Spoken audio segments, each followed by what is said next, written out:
I woke up in a strange room, everything bathed in a dark pink neon light. Used syringes were scattered on the floor. What the hell was going on here? I was about to get up, but that took my breath away. Out of the darkness, the sinister silhouette of my crazy neighbor was approaching me. I closed my eyes, prepared for the worst. My name is Ronnie. I'm an ordinary teenager. It seems that there is nothing interesting in my life. Studying, home, and video games in the evenings are all that my days consist of. I think my life would have been quite dull if it hadn't been for Emma, a girl from the other group in my college. We sometimes have classes together, and all I think about is how to get to know her. But so far I have never dared to approach her. I know it looks very stupid from a distance, but I just don't have the courage yet. In addition, Emma appears quite rarely in college, and if she comes, she quickly disappears somewhere after classes. One day after school, I was returning home and I felt bad again for not approaching Emma. But near my house, I saw a new neighbor. She was about 30 and she looked too strange. She was in worn-out clothes with huge bags under her eyes. I tensed up, but still decided to offer her help with the large packages that she was carrying. But the new neighbor refused me, quite rudely. A very strange and awkward situation. In the evening, I sat down to play video games in my room as usual. Then I noticed something unusual. The new neighbor's window was flooded with dark pink light. Suddenly, the neighbor herself came to the window, saw how I was looking at her, and abruptly closed all the windows. Very creepy. For the rest of the evening, couldn't stop wondering who this new neighbor was and what she was doing there. The next morning, I was about to go to college, when suddenly I saw something strange again. A courier arrived at the new neighbor. He was unloading several crates of fresh pineapples. What? Why does she need so many pineapples? The situation was getting weirder. I really wanted to watch more, but damn, I was already late for school. I decided that today, after the classes, I would definitely approach Emma. Now or never. I went to her class, but all the guys there were actively discussing some new substance. One guy told me that someone started distributing a new psychedelic drug in the city, but no one could find a drug den. That's news, but where was Emma? It turned out that she left right after class. I miss her again. Heck, I even got a headache. After college, I decided to go to the pharmacy to buy something for a headache.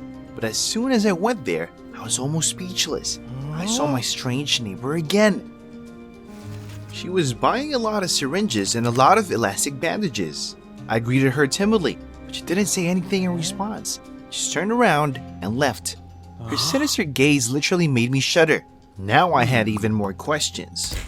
When I got home, I couldn't calm down in any way and was already waiting for the evening to follow my neighbor. I didn't leave the window, waiting to see something. There was clearly something wrong with her. So what's this? The courier came to her again with a bunch of some boxes. I took a closer look. The courier brought a ton of leather goods?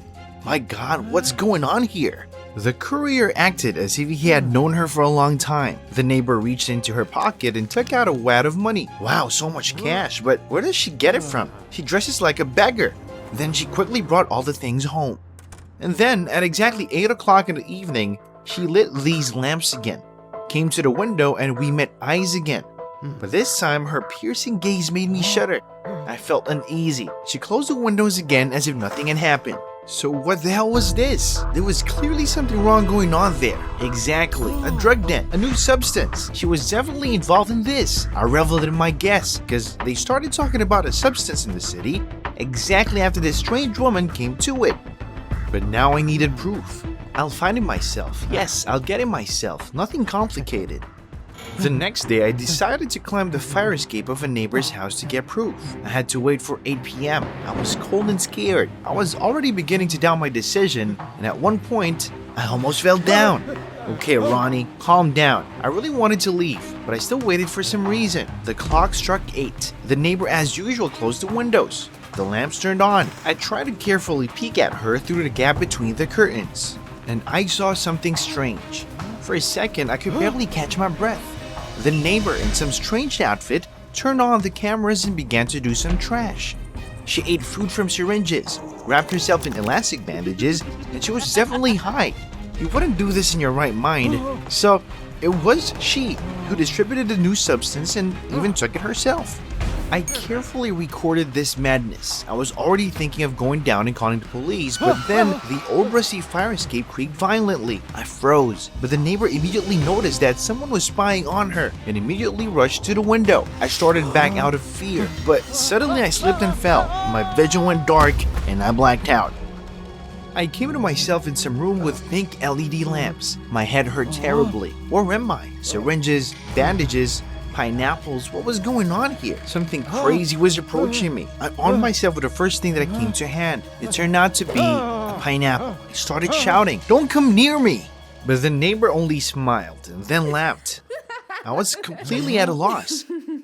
She came up to me, gently took the pineapple, and began to tell me everything. It turned out that she was not a dealer at all, but she was forced to work as a webcam model. Clients sent her strange tasks every day, to eat 1 kilogram of pineapples at a time, for example, or to wrap herself in bandages like a mummy, and all that she was forced to do on camera. She herself was terribly tired of all this, but she couldn't do anything else right now. She urgently needed money for her sister's treatment. Her sister had to undergo a course of immunotherapy and a bunch of other procedures every 2 weeks, and this was very expensive. I wish the earth would swallow me. Although the neighbor was doing something strange, it was for a good cause, and I wanted to hand her over to the police as a dangerous drug lord. I never felt so uncomfortable in my life. By the way, here she is. With this phrase, the neighbor went to the bedside table and took out a photo of her sick sister. My jaw just dropped.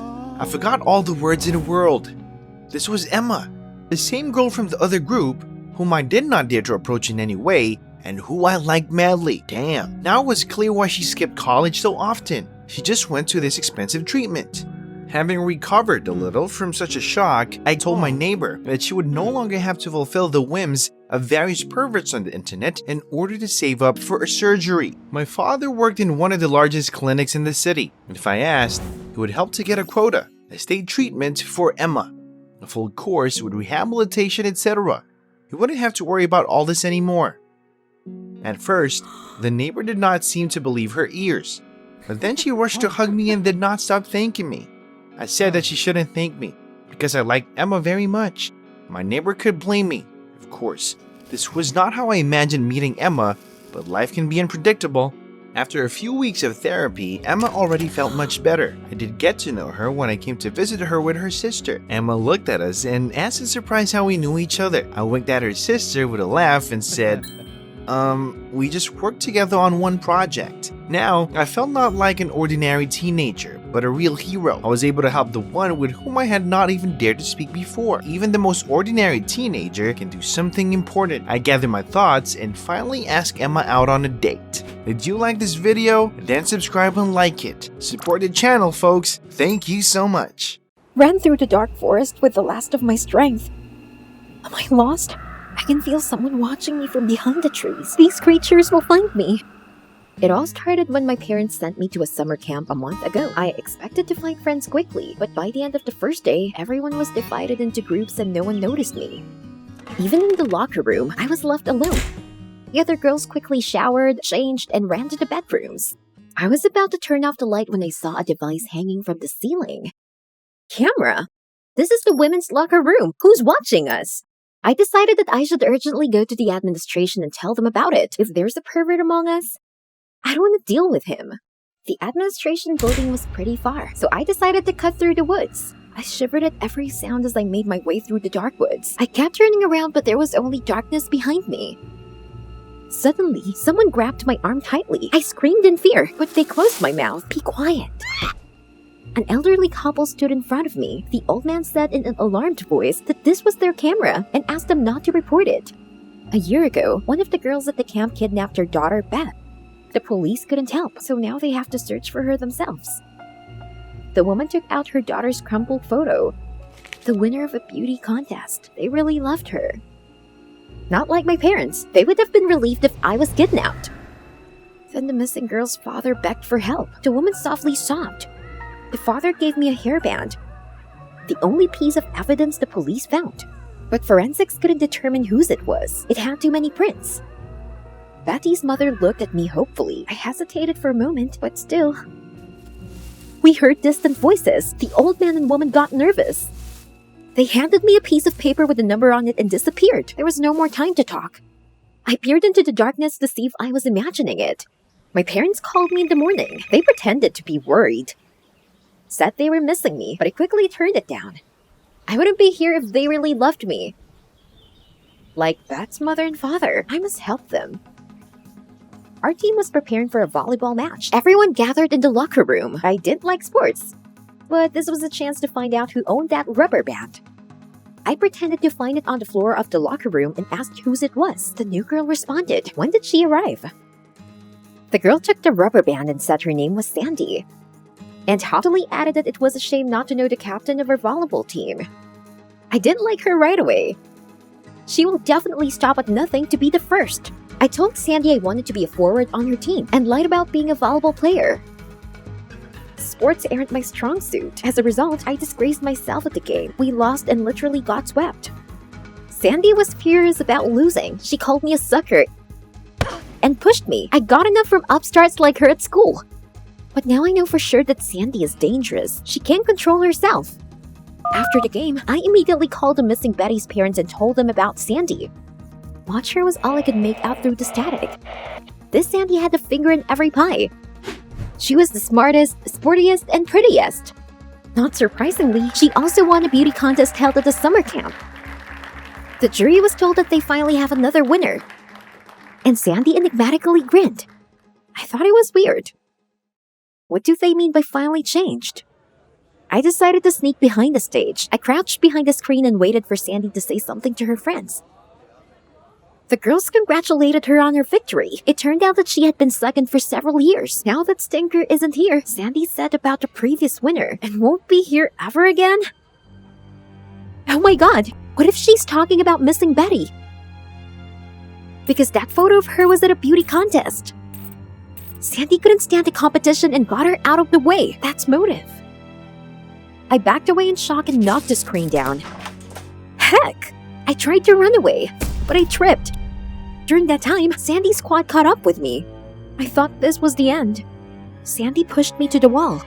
Mind your own business, okay? They threw me out the door, but I wasn't ready to give up. Sandy definitely knew something about Betty. But now I needed more evidence. In the evening, after the contest, I noticed that Sandy didn't go to her building, but turned into the woods. I had to go after her, even though my knees were shaking with fear. Sandy was walking toward the thicket with a shovel in her hand, and sometimes she'd stop and look around. What did she want in the woods in the dark? Suddenly, the phone rang. Parents! Heck! Always not the right time. I quickly dropped the call. I wish Sandy hadn't heard. But the sound was too loud. Sandy looked back and started walking toward the bushes where I was sitting. She was so close, my heart stopped. If she sees me, she'll kill me for sure. But I was lucky. Finding nothing, Sandy returned to the clearing and, judging by the sounds, began to dig. I watched her carefully from behind the bushes. She seemed in a hurry. Sandy looked around again and took a small bundle from under her jacket, tossed it into the hole, and quickly buried it. What are you hiding, Sandy? I waited for her to leave and called Betty's parents. I had to tell them what I'd seen. I could hear the beeps, but no one answered. I'll have to do it myself. I forced myself to go to the place where Sandy had buried the bundle. I raked the dirt with my bare hands and pulled out the blood-stained clothes. Oh my god! What does that mean? Did Sandy torture that girl? Or maybe she... In fright, I threw things on the ground and ran away. I wanted to get out of this camp forever. But what am I going to tell Betty's parents? I saw these things in blood. The next morning, I called the missing Betty's parents again. The number is temporarily out of service. The answering machine said, what if something happened to them too? I shouldn't have told them about Sandy. Now they might be in danger. And only I can help them. I decided to talk to her in a good way and let her admit everything. She was always accompanied by her girl squad and pretended I didn't exist. During dinner, I decided to approach her. You know, I saw something last night. I started, but Sandy interrupted me and said she didn't care what I saw. Well, Sandy, if you don't want to be nice, you've asked for it. I got a shovel from the back room and stood guard outside Sandy's room. I was lucky to find her without an entourage. You'll have to come with me. Hell no, Sandy said, but I threatened her with the shovel and dragged her into the woods. Every step I took, I became bolder, even more desperate. When Sandy tried to run away, I tripped her and she fell to the ground. She'll know how to mess with me. When we reached the pit, I stuck my shovel on the ground and definitely looked at Sandy. I know what you did. You're the one who kidnapped that girl. What girl? Said Sandy. I told her about Beth's disappearance and told her not to deny it. I have all the evidence on my hands. The rubber band, the beauty contest that she was prevented from winning, the bloodstained things in the woods. You must have seen too much whodunit films, right? Sandy said nervously. She said she just liked the hairband, so she lied about it being hers.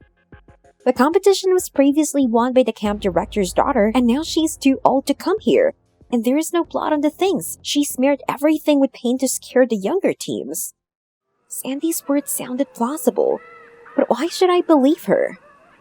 Tell that to Beth's poor parents, I said, and pointedly looked at the shovel to scare Sandy. Suddenly, Sandy thought about it, and she said the story seemed very familiar to her. And continued. There is a camp legend about an old couple from the forest. They're looking for their daughter's killer. And each time they come back to take a new girl with them. What nonsense! I said they were stories for babies, but Sandy didn't seem to hear me. Startled, she looked into the thicket and backed away. It's not a legend! She yelled. Where's she looking? I turned to see an old couple standing behind me. Their eyes eerily glowed in the dark. My God! I ran as fast as I could toward the camp. Terrified, I ran to the buildings and turned around. The creatures were coming fast. Their eyes burned. I slammed the building door in their faces and rushed to my room on the second floor. I was packing my things when I heard a rattle. When I turned around, I saw their ugly faces. They tried to get in through the open window. I grabbed my phone and ran through the service exit straight into the woods. I don't know how long I ran, but suddenly I came to a clearing. There were guys from junior teams sitting by the fire. Their camp counselor was telling a story that it's forbidden to go to the forest at night. There live an old man and an old woman. They search for girls who look like their daughter and take them into the darkness. The poor thing who fell into their clutches will never get out of this camp. I ran to the counselor. Help! But he didn't notice me. No one noticed. Hey, I'm here! The old man and the old woman were getting closer, but I ran to the bloody camp again. Someone please save me! In a panic, I dialed my real parents' number. Subscriber unavailable. The last thing I remember is a terrible rattle coming from behind me. I hope my parents don't forget me.